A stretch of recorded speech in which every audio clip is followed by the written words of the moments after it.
Hola, ¿qué tal? Bienvenidos, bienvenidas.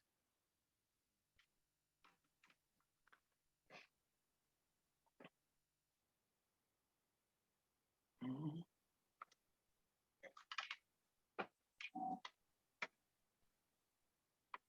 a esperar un par de minutos que se siga Muy añadiendo bien. la gente.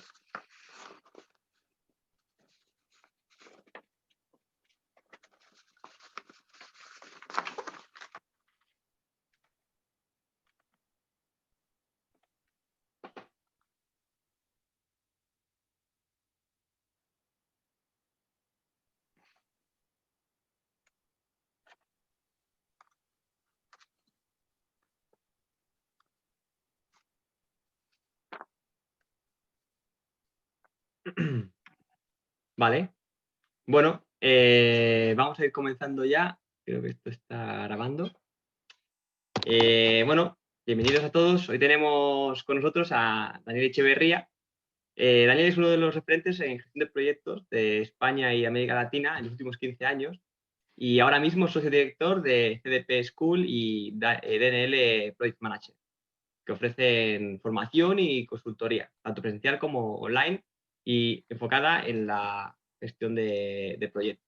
¿Verdad, Daniel? Así es. Si quieres completar, decir algo un poco de ti o...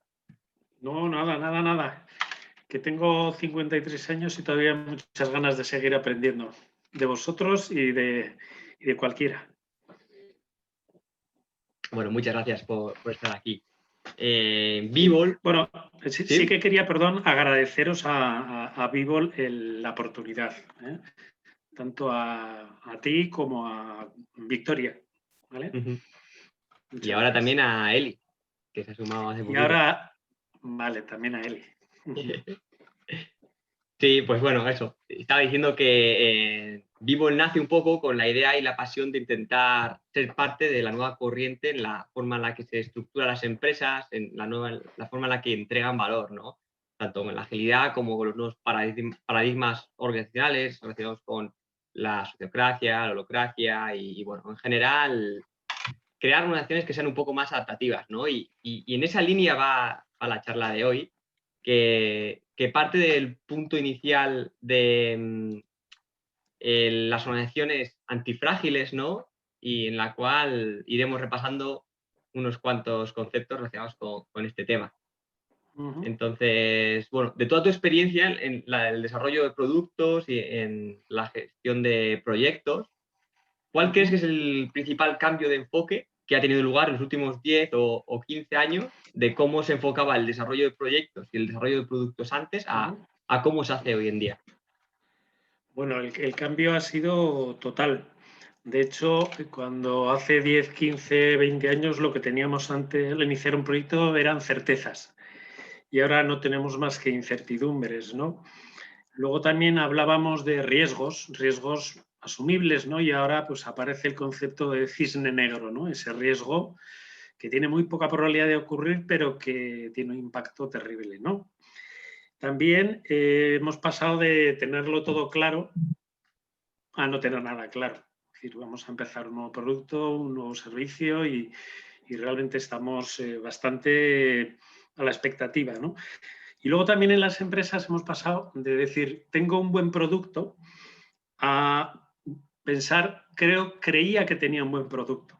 ¿Por qué? Pues porque los productos antes tenían una vida útil muy larga y ahora realmente es que es tan cambiante el entorno que mi producto pues tiene una vida útil muy corta, ¿no? Y en esa misma línea afecta a las personas, ¿no? Antes podíamos decir, yo soy una persona que tengo muchos conocimientos y ahora pues puedo decir que soy una persona que tengo muchos conocimientos pero con obsolescencia programada.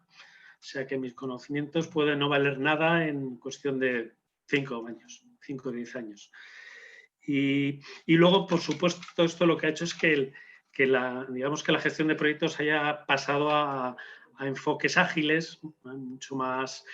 El Project Management tradicional pues, ha dejado paso a unos enfoques mucho más abiertos en los que se valore más la innovación continua, ¿no? Que haya, digamos, que a los clientes les demos cosas Ujú. nuevas pero que además el producto sea adaptable, ¿no? O sea, que no solo demos ahora, sino que ese producto nos permita dar valor en el futuro, ¿no?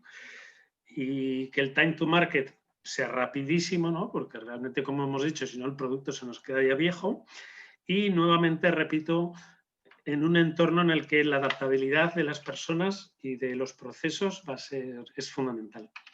Claro, claro. Aquí he empezado esta pregunta, ¿no? Esta pregunta en particular, la gestión de proyectos, pero en realidad es un enfoque que tiene que mirarse desde una perspectiva integral, ¿no? En la organización, en cómo realmente la organización se estructura desde las bases cuáles son los acuerdos a la hora de llevar a cabo tanto los proyectos como los productos y basados, bueno, como decías, ¿no? La predictibilidad cada vez es más difusa, ¿no? Lo que creemos que podemos saber.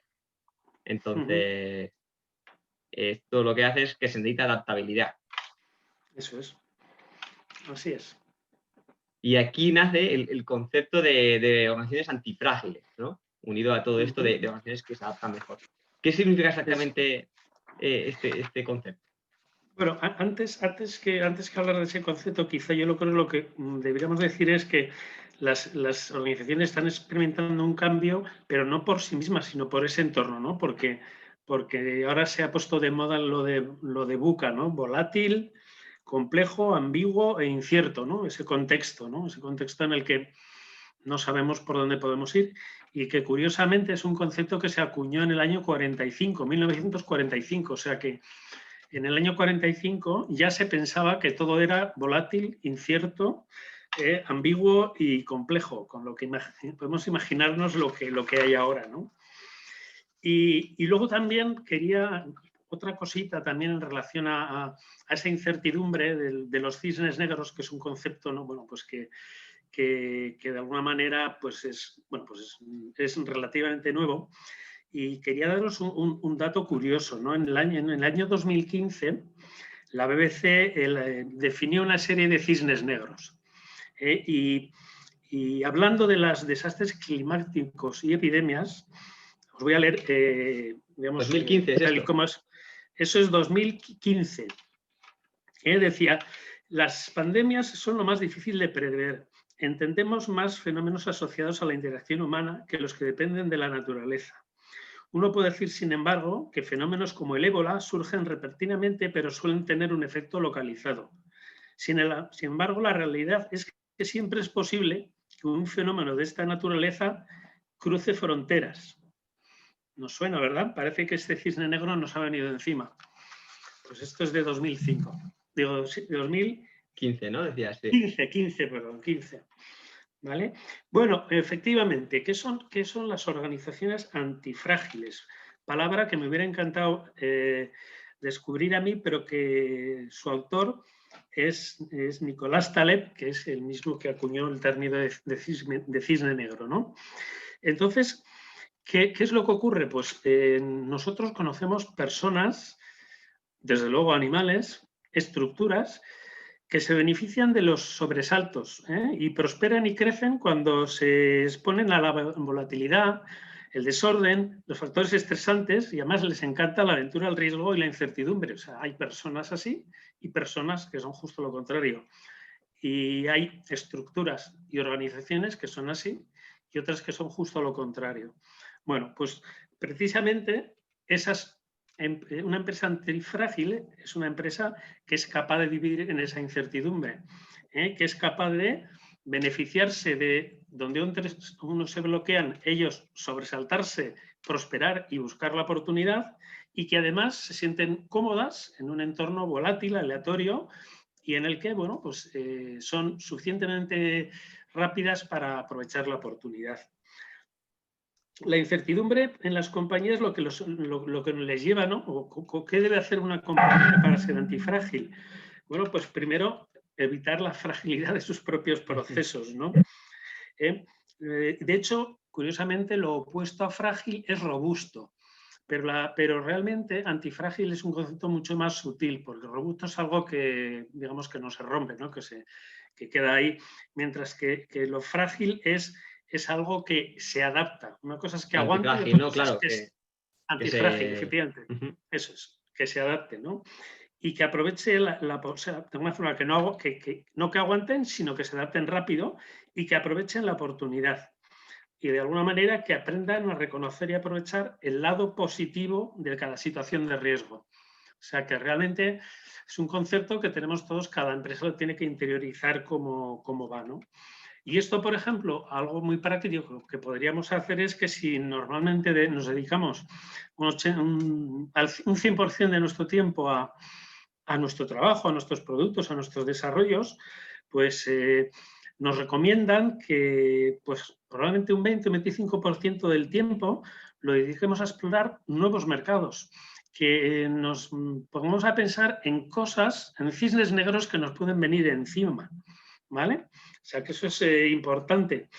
Intentar cazar esos cisnes negros para que cuando vengan no nos pillen, digamos, muy rígidos. Y hay digamos, un símil que a mí me gusta mucho, y es que lo leí hace poco, y es que un cazador no aumenta sus probabilidades de supervivencia matando el elefante más grande, sino evitando serpientes, leones y bayas venenosas. ¿Esto qué quiere decir? Pues que nosotros tenemos que seguir trabajando, matando elefantes, vendiendo productos, pero teniendo cuidado por dónde nos pueden venir los riesgos, ¿no? Y, por ejemplo, en el mundo en el que yo creo que muchos de los que estemos aquí estamos trabajando, yo creo que hay un tema que es importante, ¿no? Y que nos ayuda digamos, a ser ágiles y también antifrágiles, ¿no? Trabajar con el mínimo producto viable, ¿no? Que de alguna forma nos restringe, nos reduce los riesgos, ¿no? Vale, y hilando un poco con lo que comentabas antes, de los entornos VUCA, que como has dicho es un término que se acuñó ya en la mitad del siglo XX, que en aquel momento pues ya estarían, supongo, algunos quizá un poco más conscientes de cómo están cambiando las cosas, ya estarían diciendo, guau, esto es la leche, aquí el cambio cada vez viene con más frecuencia, que hoy en día pues lo seguimos diciendo. Yo me gustaría entrevistar a una persona de aquella época para entender realmente cómo ha sido el cambio, ¿no? Tú en tu experiencia, este cambio, ¿lo has notado de verdad? ¿Has notado que se haya acelerado el ritmo de los cambios en los proyectos, en las empresas? ¿O simplemente que la gente es más consciente que intentar planificar el futuro no sirve? No. Yo creo que ha habido cambios relevantes. De hecho, el término se acuña en el año 45 por el Departamento de Defensa americano, porque dice, bueno, ahora ya en esto de la Guerra Fría no sabemos a qué atenernos, no sabemos cómo cómo va a ser la geopolítica, ¿no? Pero claro, en aquella época, no sé, había un tipo de coche que duraba 15 años, todos los productos eran muy estables, ¿no? Con lo cual realmente el cambio se ha ido acelerando y además exponencialmente, ¿eh? Yo tenía una cosa que era curiosa, que la quería comentar, bueno, la quería comentar después, pero no me importa, ¿no? Que es que cuando a mí hace 5 años me dijeron que en el colegio de mis hijas, pues que como padre responsable fuera y contara, pues nos invitaron a 10 padres y cada uno teníamos que contar qué habíamos estudiado, en qué habíamos trabajado, por qué habíamos estudiado eso. Y yo la verdad es que me entré en crisis porque primero no sabía por qué había estudiado eso, realmente casi nunca había aplicado aquello para lo cual habías dedicado tantas horas, y además me di cuenta que de alguna manera cuando aquellos padres me estaban dando a mí consejos de dónde podía encontrar yo trabajo, no existían los ordenadores personales, internet, la televisión en color, el GPS, el airbag, los móviles, los selfies, los WhatsApps, el karaoke, microondas, velcro, post-it, ni tantas cosas útiles e inútiles. Entonces, claro, dices, ¿qué ha cambiado? Por supuesto que ha cambiado. Por eso, si yo ahora tuviera que volver a, bueno, lo hice hace 2 años, hace 4, ¿no? Es decir, ¿cuál es si realmente ha habido cambios? Pues claro, y cada vez mayores, ¿no? Claro, entonces por eso al final este concepto que cada vez está resonando más de hacer organizaciones que sean líquidas, organizaciones antifrágiles, es necesario, ¿no? Claro, es que ujú, así es. O sea, digamos una empresa que mantenga la estructura jerárquica va a desaparecer. De hecho, no hay más que ver en los grandes listados de empresas cuáles son el listado de hace 20 años y el listado de ahora. Es que han desaparecido, ¿eh? Ujú. Las grandes han desaparecido, ¿no? Y por supuesto también las administraciones públicas van a desaparecer. Van a desaparecer porque actúan con una lentitud que no está adaptada a los tiempos, ¿no? Entonces, esto a qué nos lleva, ¿no? Pues a que vamos a tener que efectivamente ir a otro tipo de empresa y, por supuesto, a otro tipo de personas, ¿no? Que son, yo creo, algo que tú querías un poco introducir, Ujú. ¿no? Que querías que hablara un poquito de lo que yo entiendo como perfil fluido. Claro, porque claro, nosotros que trabajamos intentando ayudar a la empresa a transicionar a ese nuevo modelo, que sea más líquido, que sea más rápido, en el cual genere más valor y las personas estén comprometidas, tomen decisión y tomen responsabilidad. Hay una pregunta que nos hace bastante y que nos encontramos, que es, ¿qué se necesita para pertenecer a esta organización? Porque pertenecer a una organización así de personas, pues no es para todo el mundo, por lo menos no inicialmente, ¿no? Requiere un poquillo de un cambio de mentalidad totalmente frente Ujú, a quizá un empleo más estable, en el cual ujú, más estacionario, vamos a decirlo, ¿no? ujú.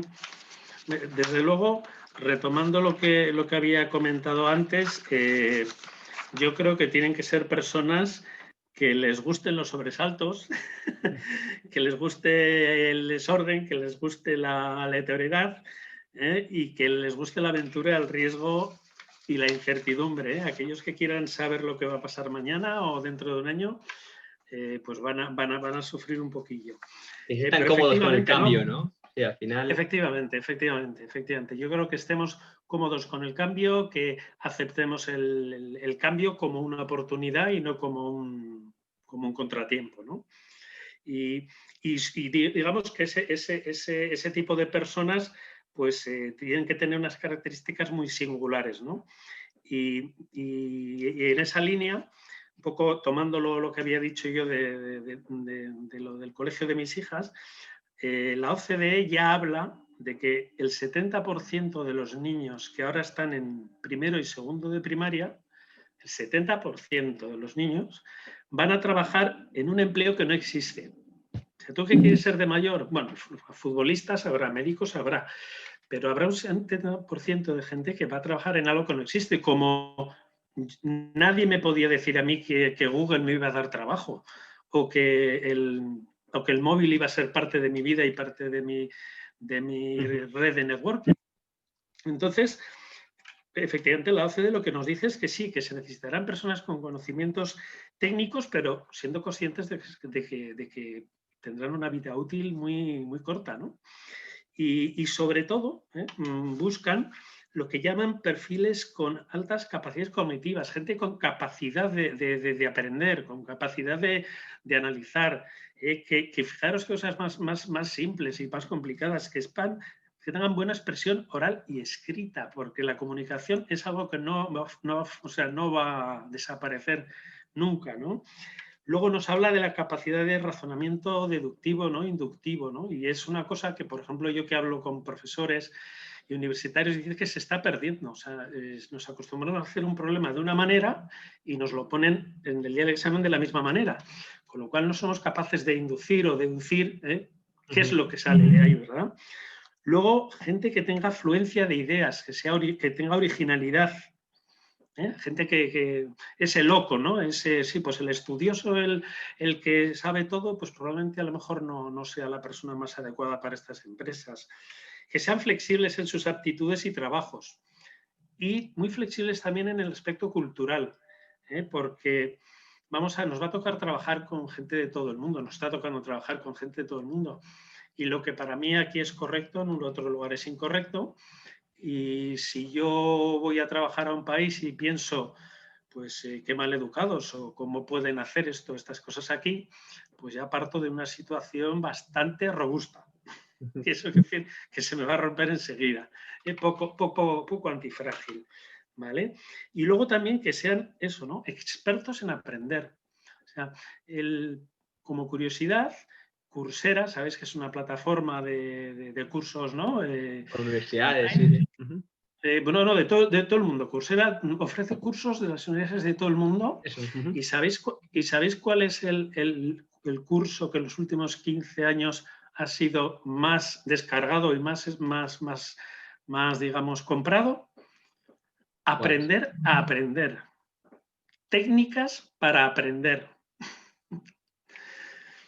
No Hombre, de yo, dar, yo creo que no sin de... duda eso representa, o sea, como hablábamos antes, ¿no? Las sociedades no, las organizaciones no están respondiendo a lo que está requiriendo y posiblemente todo el calendario, todo el camino el educativo que ahora mismo tenemos diseñado en las instituciones, y yo creo que España está claro que sí, el resto del mundo creo que también no aplica Ujú, mucho a lo que se viene necesitando, ¿no? claro. Estos perfiles dinámicos, vamos a decir, que puedan Claro, cambiar. claro. Y yo por eso creo que empresas como Bivol, pues tenéis ahí un trabajo precioso, primero porque hay mucho que hacer y tenéis un trabajo precioso por hacer, ¿no? Porque es conseguir que eso, ¿no? Que las personas rompan sus estructuras mentales, se liberen, ¿no? Y de alguna forma dejen fluir, ¿no? Dejen fluir un Ujú. poco todo, ¿no? Sentimientos, conocimientos, prejuicios, todo lo que pueda de alguna manera limitarles, ¿no?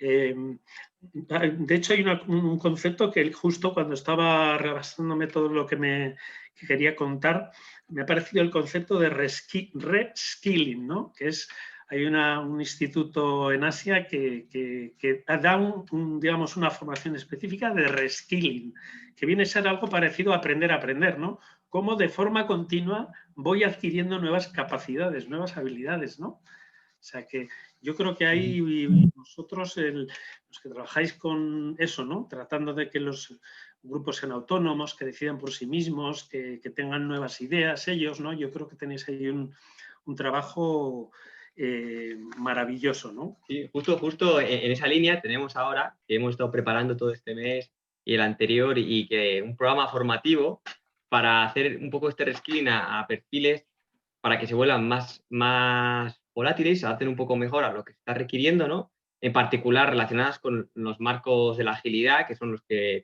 más trabajamos nosotros. Y en particular la primera edición es de Scrum Master, para ser Scrum Master, ¿no? Lo que queremos hacer es un poco siguiendo justo lo que has dicho antes, ¿no? De las características de esos perfiles fluidos, pues formar a una persona basada en esos pilares eh, de aprender a aprender, ¿no? De intentar innovar, de intentar aceptar el cambio para este rol que al final va a ser esa persona la que tenga que hacer esto en su empresa. Claro, claro, que tenga la confianza para poder innovar y que la empresa le deje innovar, ¿no? Eh, hay otro, no sé si querías, me habías hecho un pequeño guión del cual yo al leer la sexta pregunta me he sentido un poco molesto, entonces como tenemos confianza te lo voy a decir. Me decías, ¿qué consejo le darías a aquellos jóvenes que están al comienzo de sus carreras y que están considerando reinventarse, ¿no? Y he dicho, ¿y qué pasa con los no jóvenes? ¿Eh? Sí, sí, sí. Tienes toda la Claro, razón, ¿eh? Tienes toda la razón. es que Me, precisamente todo lo que estamos hablando es que vamos a tener que aprender con 20, con 30, con 40, con 50, porque es que lo que pase dentro de 20 años no va a tener nada que ver. O sea que los jóvenes claro, es que en y realidad lo que los no tan comentabas jóvenes, antes, vamos. ¿no? De las personas, de esos niños y niñas que están en primero y segundo de primaria, no tienen por qué ser niños y niñas que están en primero y segundo de primaria. Podemos ser yo y tú dentro de 15 años, y Ujú. realmente es que ahora mismo no sabemos nada, ¿no? Claro, efectivamente, ¿no? Y luego ya, pues, sobre esto, yo cuando hablamos sobre qué consejos les darías a los jóvenes que están al comienzo y a los no tan jóvenes, a los que no son tan jóvenes, yo les diría que tuvieran espíritu joven, ¿no? Y ya a todos, con espíritu joven, sí que me gustaría comentar los perfiles que Josu Ugarte, que escribió, tiene un libro que se llama Más afuera, más adentro, es uno de los 100 directivos más relevantes de España, tiene un libro y en él habla de las nuevas capacidades, ¿no?, para responder a tanto desafío, ¿no? Y fijaros que las primeras 5 son humildad, generación de confianza, ser una persona que transmito confianza, comunicación directa, generosidad y cooperación. Fijaros que uno diría, no, pues que sepa Big Data, que sepa tal, eso lo harán las máquinas. Esas son las cinco, dice, los 5 pilares, las capacidades personales sobre las que ya empezamos a construir el perfil. Y luego otras 2 que nos hablaba, ¿no?, que era de eso, ¿no?, de saber estar en diferentes sitios, ¿no?, de ser, él dice la diplomacia a todos los niveles, ¿no?, que nos sepamos estar con un chino, con unos niños, con una alta dirección, con un... Camaleónico, ¿no? Eso es, y que tengamos que nos trabajemos la marca personal, es decir, que esa es una capacidad que debemos tener todos, ¿no? Y luego, bueno, habla también sobre la parte multicultural, pero bueno, fijaros que humildad, generación de confianza, comunicación directa, generosidad, cooperación, saber estar y marca personal. Que eso, con todo eso, si somos humildes vamos a querer aprender, no vamos a tener prejuicios, no vamos a dar nada por supuesto. No sé, eso es un poco lo que yo quería comentar y bueno, no sé si es lo que esperabas. Bastante, no, la verdad es que me imaginaba que iba a ir por ahí, pero no sabía exactamente cuáles iban a ser esas características, ¿no? Nos hemos ido un poquillo de tiempo, la verdad, nos hemos alargado un poquillo, así que vamos a dar paso, si te parece, a ver si alguien tiene alguna duda o alguien quiere comentar, abrir el debate con algunas cuestiones que hemos mencionado o con alguna otra, porque si no nos estamos comiendo el tiempo sin darnos cuenta. Yo a vuestra disposición, no tengo prisa. Vale, pues ahora ya podemos abrir micrófonos. Yo quiero decir 2 cosas. Hola, Mari. Hola, ¿qué tal? Cierto, soy María de los Ángeles Trueba, Mari para los amigos.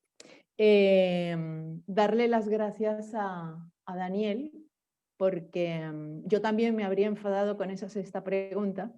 Realmente me habría ofendido. Tengo 56 años y estoy buscando trabajo. Y lo otro es que pues me acabas de dar esperanza, porque yo decía, bueno, no sé por dónde buscar, pero esto de aprender a aprender es lo que yo fomento. Yo daba clases en Venezuela, soy autodidacta, nunca he estudiado, o sea, he llegado al bachillerato, todo lo demás me lo he creado yo. Pero yo daba clases de matemática, física y química para lograr que los muchachos llegaran a la universidad, y muchachos con problemas de estudios, y siempre me venían y me decían, enséñame como me enseña la profesora del colegio, mis clases eran particulares, y yo le decía, no, ella ya te enseña de esa manera, yo te voy a enseñar a pensar, te voy a enseñar a razonar. Si te puedo mostrar 4 maneras diferentes de resolver un problema, siempre vas a tener una salida que agarrarte. Se te olvida una, tendrás otras 3. La profesora solamente te está enseñando un camino, y si se te olvida ese, jamás lo vas a poder salir de donde estés. Entonces, pues bueno, creo que cumplo con alguna de las... Lo que pasa es que me va a faltar tiempo, edad, para poder hacerlo. No. Pero creo que puedo cumplir con los perfiles que se van a buscar. Gracias. Muchas gracias, Mari. Y yo estoy totalmente de acuerdo con Daniel en eso, en realidad. Sí que es verdad que la pregunta estaba fraseada porque en realidad quería hacerle en particular la pregunta acerca de lo de los perfiles que están en primaria, porque es una anécdota que me contó mientras preparábamos la llamada. Pero tienes razón, al final en la vida laboral se va a alargar un montón por los avances, ¿no?, en salud y demás, y en bienestar. Y la reinvención cada vez se acorta más. O sea, que aquí igual nos tenemos que reinventar cada 10 años o cada 15 años, y dentro de 20 años igual es cada 3 años. Entonces, así es una es. oportunidad para todos. Así es, estamos ante un mundo apasionante. Sí. Vale. Más preguntas. Hola, buenas. Hola, Dani. Soy Dani. Hola, tocayo. ¿Qué tal? ¿Cómo andamos? No, mi pregunta va más en el sentido de, vale, estamos en un momento de cambios constantes, esto cada vez va más. Entonces, para las personas esas que les cuesta o que no están tan adaptadas, ¿qué crees que es más? ¿Cuestión de tiempo o cuestión de que alguien les vaya constantemente explicando o diciendo? Bueno, yo creo que hay como en todo, ¿no? Hay como en la comunicación, ¿no? Hay gente que cuando era pequeña era tímida y no era capaz de salir en clase a contar su cuento y que luego han sido magníficos comunicadores. Y en cambio hay gente que tiene una habilidad natural para comunicar y que además le cuesta poco comunicar. Pero yo creo que todos tenemos que, o sea, cada uno tenemos que saltar nuestra barrera. Unos la tendremos más alta que otra, pero yo creo como digo, ¿no? Pues el trabajo que hace Vivol y que hacen Victoria o Ramón o Eli, pues al final es ese poco a poco, porque esto no es una cosa de un día, es un trabajo de ir puliendo, de ir dando pequeños pasos, pequeños éxitos, ¿no? De hoy me atrevo a esto, hoy voy a hacer esto, fíjate, incluso ser consciente, ¿no? Ser consciente a veces de tus prejuicios o de tus miedos, ¿no? Para superarlos, porque muchas veces la rigidez o la robustez tiene que ver con el miedo, ¿no? No hay peor, ya sabéis que el principal miedo de los humanos es al cambio, a la incertidumbre. Bueno, sí, a la muerte, pero pasa que esa está más, pero el miedo al cambio, ¿no? Cuando en una organización se va a hacer un cambio, a mí me ha tocado trabajar como consultor implantando pues formas de gestión o tal, lo primero que notas es rechazo y ese rechazo tiene que ver con el miedo a qué me va a pasar a mí, si me van a cambiar de puesto y entonces qué va a pasar conmigo. Es miedo, ¿eh? No es miedo a veces fruto del desconocimiento. Sí, o pérdida de cierto control que puedas tener sobre algunas cosas, también mucha Claro. gente, es un miedo, vaya. Así es. Gracias. A ti.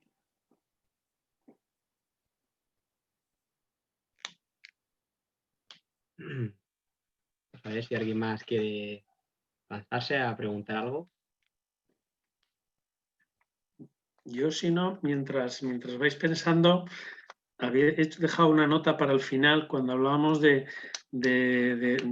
nuestras carreras y de por dónde van las empresas y el mundo. Y yo le he comentado a Ramón cuando estábamos justo también preparando esto, que una de las cosas que tenemos que hacer los jóvenes en general, o sea, yo soy un joven de 53 años, es que vamos a tener que dejar de mirar al oeste y vamos a tener que empezar a mirar al este, porque el siglo XXI ya en 10 años es Asia y lo que queda del siglo XXI y el siglo XXII va a ser Asia. Entonces yo creo que también tenemos que los parámetros culturales y los parámetros de coordenadas en los cuales Europa es el centro, Greenwich es el que marca las horas, van a cambiar. Entonces yo creo que eso también os tiene que sonar, ¿no? Que el siglo XXI es de Asia y el XXII es muy probable que sea de Asia. Que no es malo, es una oportunidad, ¿eh? No lo digo como una amenaza, lo digo como una oportunidad. Yo tengo un buen compañero que yo creo que Ramón conocerá, que está trabajando en Singapur y se ha ido allí con mi edad. Vale, Luis nos hace una pregunta por el chat que es ¿cómo reconocemos una empresa no solo robusta, sino antifrágil? ¿Cómo, perdón? ¿Cómo reconocemos una empresa no solo robusta, sino también antifrágil?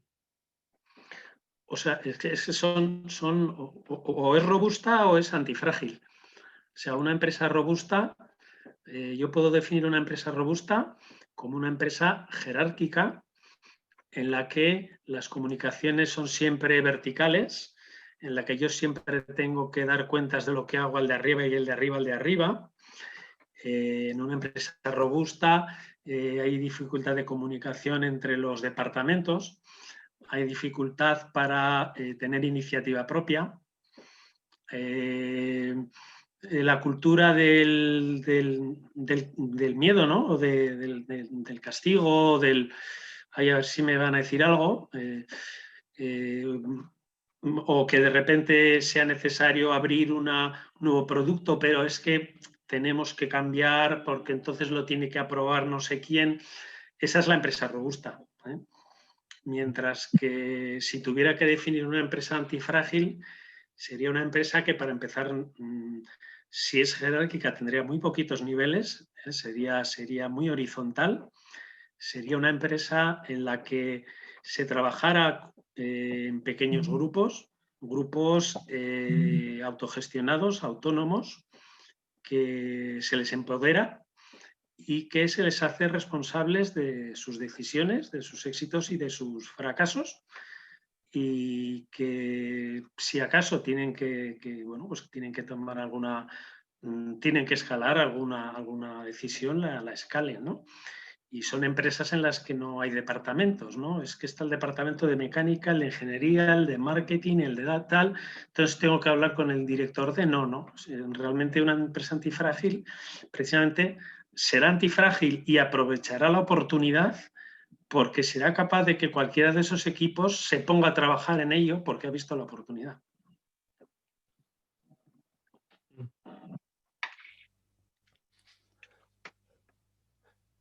Entonces el concepto de antifrágil se viene a asociar un poco más con lo que es una empresa pequeña startup, sobre todo con menos estructura.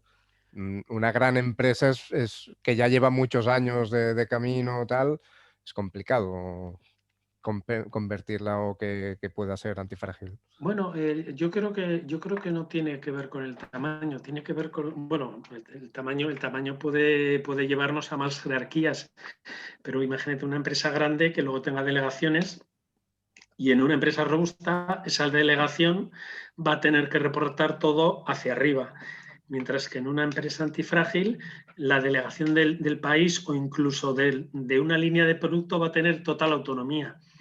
Entonces ahí estamos siendo antifrágiles, ¿no? Curiosamente, antes se pensaba que esto de Scrum, de Agile, pues que era para empresas de software, para empresas de así pequeñas, que desarrollaban pequeños equipos, pero ahora mismo ya las grandes empresas, grandes bancos, grandes empresas industriales se han dado cuenta que creando pequeñas task force, ¿no? Como pequeños grupos de trabajo, que hay un nombre que ahora mismo no me sale, pero bueno, que básicamente se les da libertad para que ellos trabajen, ¿no? Y al final son pequeños grupos de trabajo que dan valor a la empresa. Entonces, yo creo que no tiene que ver con el tamaño, sino con la cultura de la Sí, no organización. obstante, yo creo que lo que ocurre más es que estamos en una época temprana en todas todos estos modelos organizacionales, ¿no? Empieza a haber ya una serie de tendencias como sociocracia, holocracia, que son al final formas de que grupos más grandes de personas puedan organizarse en círculos y puedan trabajar justo como dices, Dani.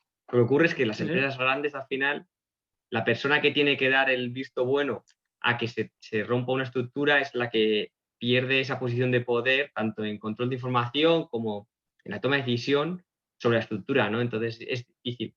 A veces tiene que haber un cambio generacional fuerte para que se rompan esas barreras. Por eso no es tan común. Pero vamos hacia ahí, ¿no? Yo creo. No, que sí lo hay. Y de hecho, fíjate, antes en el Instituto de Empresa, me acuerdo, el director del Master en Project Management hablaba de que las empresas iban a ser como un trébol, ¿no? Y él mismo hace poco me dijo que el trébol y iba a tener una hoja más grande que las otras dos.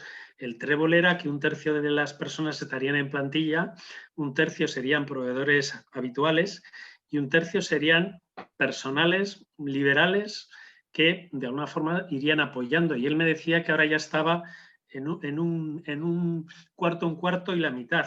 O sea que esas grandes empresas también van a reducirse y van a ganar antifragilidad o flexibilidad, porque van a poder disponer de más personas que de diferentes perfiles que además están en cualquier lugar del mundo.